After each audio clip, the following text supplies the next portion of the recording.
This may be the most important video I have ever uploaded to this channel. Most of us know the key components of physical health: endurance, strength and speed, and whether it's cycling or running, we train for these. Long, low intensity exercise to improve aerobic base for endurance, to keep going consistently for longer. Hill reps and gym work to improve our strength so that we can have more power to tackle the regular undulations and occasional longer, bigger, tougher obstacles that we encounter. And interval sessions to improve our speed, to be faster, more agile and maintain a higher work rate for longer when we need to. Okay, none of that sounds new to most of us, but when it comes to mental health, there seems to be a focus on being happy. I thought that was the case myself, and it worried me that I couldn't achieve this perpetual state of constant happiness. The irony, huh? 2023 has been a game changer for me in that respect. Stopping drinking for some people is easy, but alcohol for me has been a big part of my life for many years, and moving away from that has been a richly complex and incredibly challenging journey. Rewarding, but not without its downsides and negatives. At the same time as becoming sober, there has been a huge and stressful upheaval at work. Dark and worrying times for a very prolonged and uncertain period. So all in all, has 2023 been a bad year? Well, actually, no. I posted this on my Music Insta account a little while back and actually got a slew of messages about it.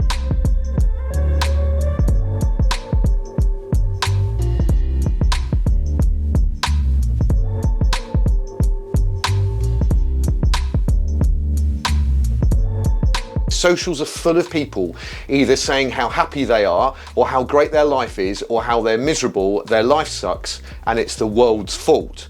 But here is the truth of it all. If you take ownership of whatever caused you to be happy, your work, art, relationship, parenting, car, watch, DIY, winning at football, whatever it is, then you have to take ownership of whatever it is when you're not happy too.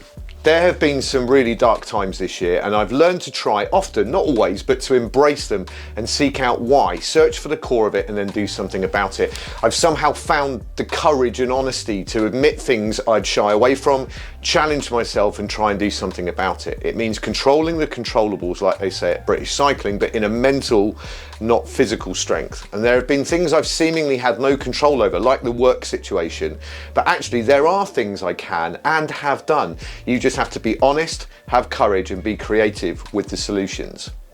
So my revelation has been this: if controlling the controllables works for physical and mental solutions, then maybe so does our approach to training in an even broader sense. So let's rewind.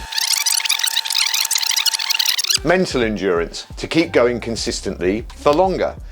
Mental strength, so that we have more power to tackle the regular undulations and occasional longer, bigger, tougher obstacles that we encounter. And mental speed, to be faster, more agile and maintain a higher work rate for longer when we need to. I've come to realise that being happy as a goal is like saying you only want to run or ride your bike downhill with a tailwind at all times, and that's impossible for all of us. Even the pursuit of it is actually insane when you think about it. Aiming to be contented, like undulating terrain, is a good aim, but we must all come across unexpected mountains to climb or prolonged headwinds, sometimes both at the same time, and we either bail, climb off, stop running and sit on the floor and give up, or we accept it's part of the journey and mentally trained for it. I've coached enough people that start off hating doing huge climbs, and guess what?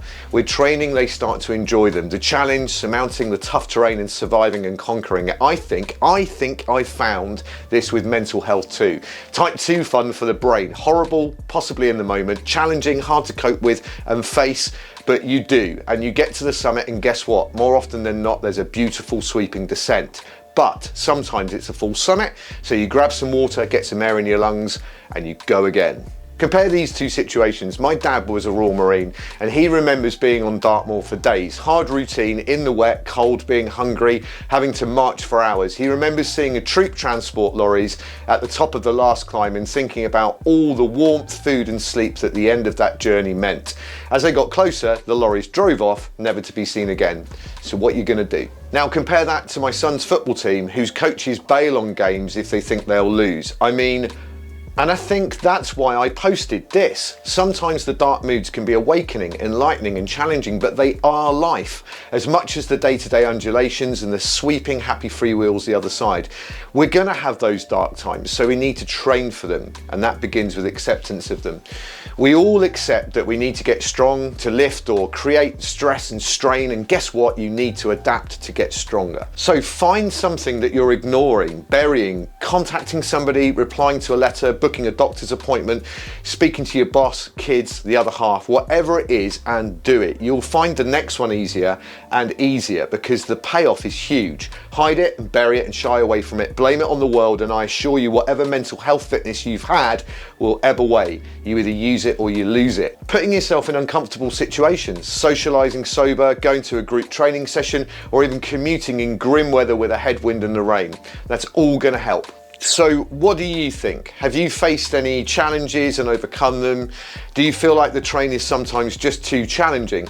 Leave a comment. Let's get this conversation going and support and suggest and supply solutions and encouragement to each other to get up that climb so that we can all freewheel into the valley together.